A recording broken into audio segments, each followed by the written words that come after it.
And এর ব্যবহার, and অর্থাৎ দুই বা ততোধিক সাবজেক্ট, মনে রাখতে হবে দুই বা তার বেশি, ততোধিক, দুই বা ততোধিক সাবজেক্ট যদি এন্ড দ্বারা যুক্ত হয়, মনে রাখতে হবে দুইটা বা তার বেশি সাবজেক্ট যদি এন্ড দ্বারা যুক্ত হয় তাহলে ঘটনা কি ঘটবে।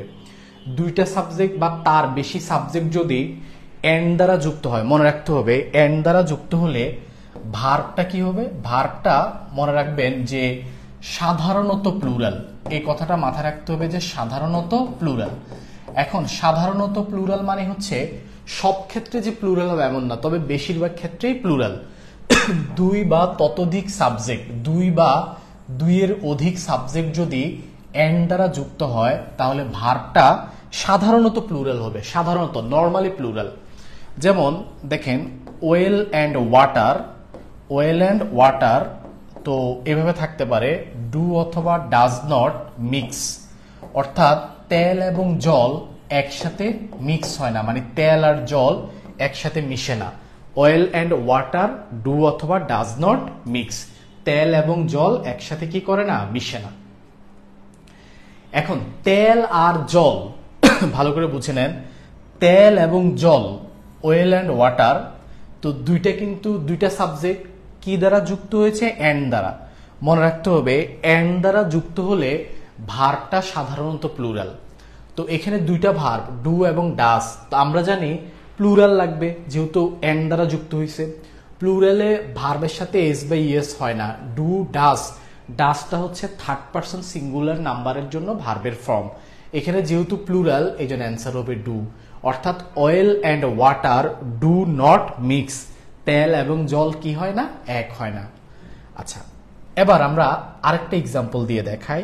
যেমন I U and he, I U and he dash guilty, তুমি আমি এবং সে দোষী, অর্থাৎ আমরা তিনজন দোষী। তাহলে এখানে একটা সাবজেক্ট হচ্ছে আই, আর একটা সাবজেক্ট ইউ, আর একটা সাবজেক্ট হি, কি দ্বারা যুক্ত হয়েছে, এন্ড দ্বারা। তাহলে দুই বা ততোধিক সাবজেক্ট যদি এন্ড দ্বারা যুক্ত হয় তাহলে ভার্বটা সাধারণত প্লুরাল, এখানে ইজ হবে না, এমও হবে না, যেহেতু প্লুরাল এই জন্য কি হবে, আর হবে। এটা হচ্ছে সাধারণত, সবসময় মাথা রাখতে হবে এন্ড দ্বারা যুক্ত হলে সাধারণত প্লুরাল। হ্যাঁ, অবশ্যই প্লুরাল হবে এমন না, সাধারণত প্লুরাল, এটা মাথা রাখতে হবে। যে কোনো বাক্য এন্ড দ্বারা যুক্ত হলে সাধারণত প্লুরাল।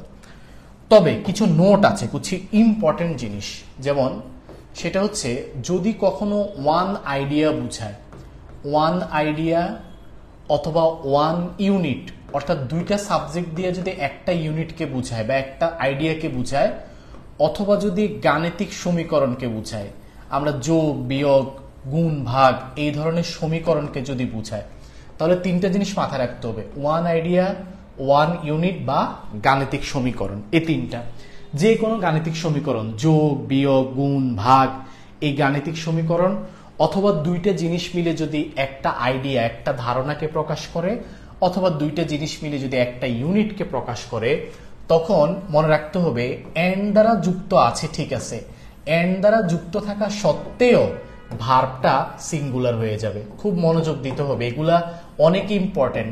এমন কোনো পরীক্ষা নাই বাংলাদেশের যেগুলো আসে না।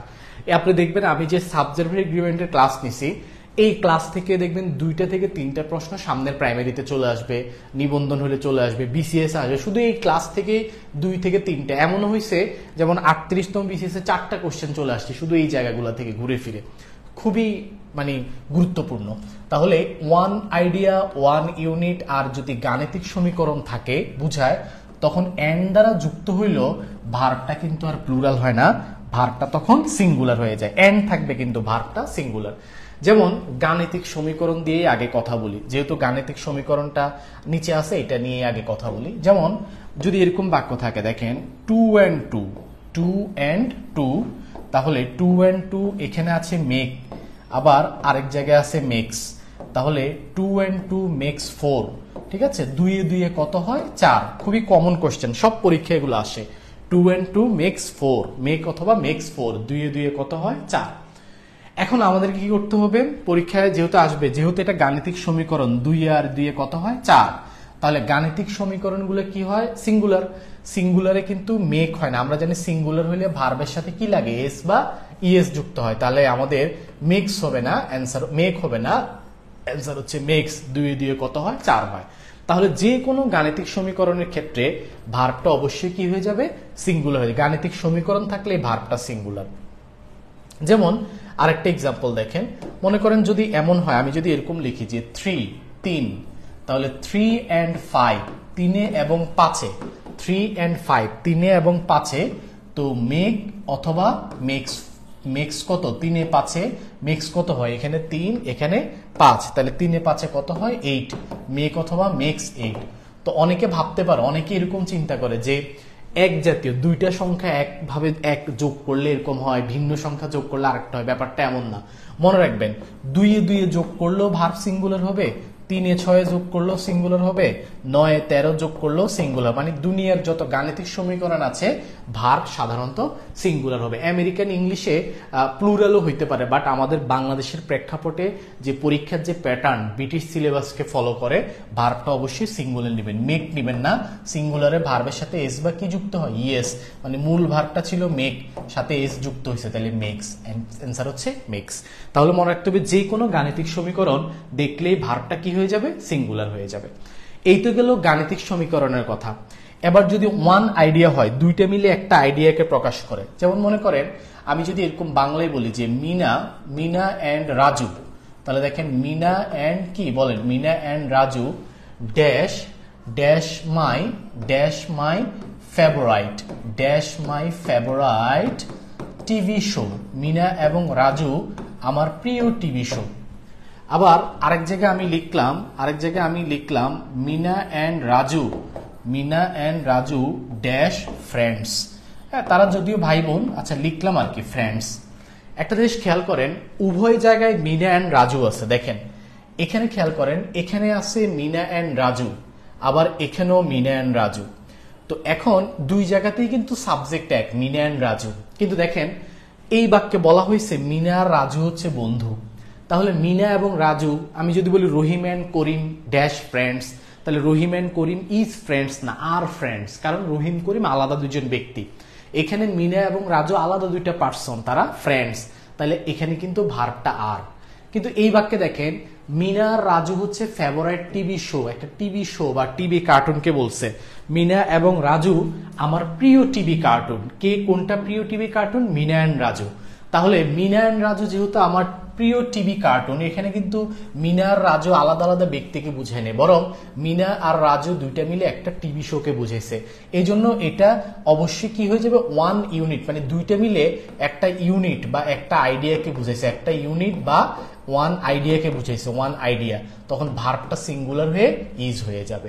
মনে রাখতে হবে যে যদি ওয়ান আইডিয়া বা ওয়ান ইউনিটকে বুঝায় তাহলে সিঙ্গুলার, আর যদি সাধারণত ভার্বটা প্লুরাল। কিন্তু ওয়ান আইডিয়া বা ওয়ান ইউনিট বুঝালে ভার্বটা সিঙ্গুলার। যেমন আমরা যদি এই জিনিসটা চিন্তা করি, এই জিনিসটা যেমন যদি এরকম বলা হয় যে যে ব্রেড, ভালো করে বুঝে নেন, ব্রেড অ্যান্ড বাটার, তাহলে ব্রেড অ্যান্ড বাটার কি হবে? Bread and butter dash but everyday. তাহলে প্রতিদিন রুটি এবং মাখন কি করা হয়? কেনা হয়।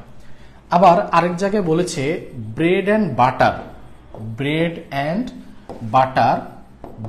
Butter dash my breakfast. তাহলে একটা জায়গায় বলা হয়েছে ব্রেড অ্যান্ড বাটার কেনা হয় প্রতিদিন, আরেকটা জায়গায় বলা হয়েছে ব্রেড অ্যান্ড বাটার হচ্ছে আমার ব্রেকফাস্ট। তাহলে এই দুইটা বাক্য কম্পেয়ার করলে আপনি ঘটনাটা ধরতে পারবেন, যারা এখনো বুঝতে পারেন নাই। দেখেন প্রথম বাক্যে বলেছে ব্রেড অ্যান্ড বাটার প্রতিদিন কি করা হয়? বিক্রি করা হয়। বট কেনা হয়, বিক্রি করা হয়।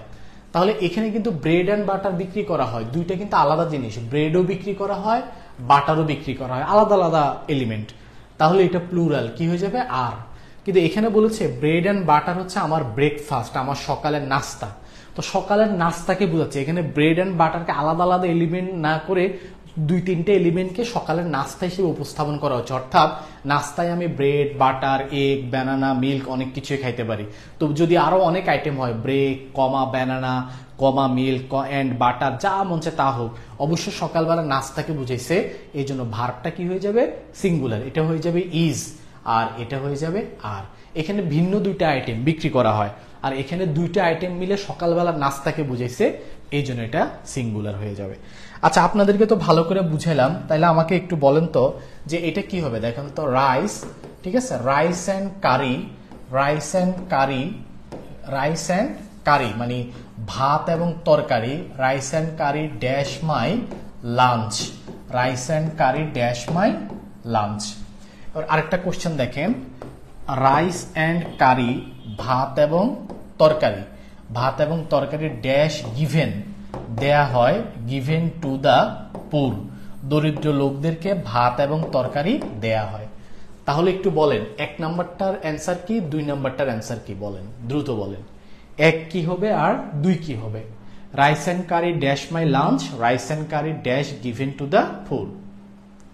প্রথম বাক্যে বলেছে ভাত এবং তরকারি আমার লাঞ্চ, দ্বিতীয় বাক্যে বলেছে যে ভাত এবং তরকারি দরিদ্র মানুষদেরকে দেয়া হয়। দেখি কোনটা কি হবে বলেন।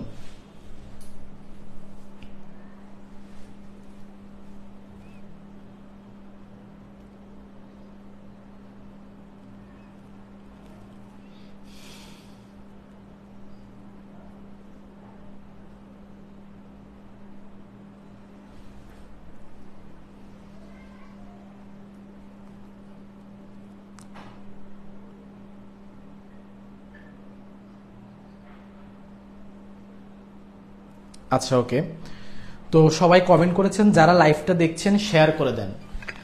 আচ্ছা, আর কমেন্টে জানান।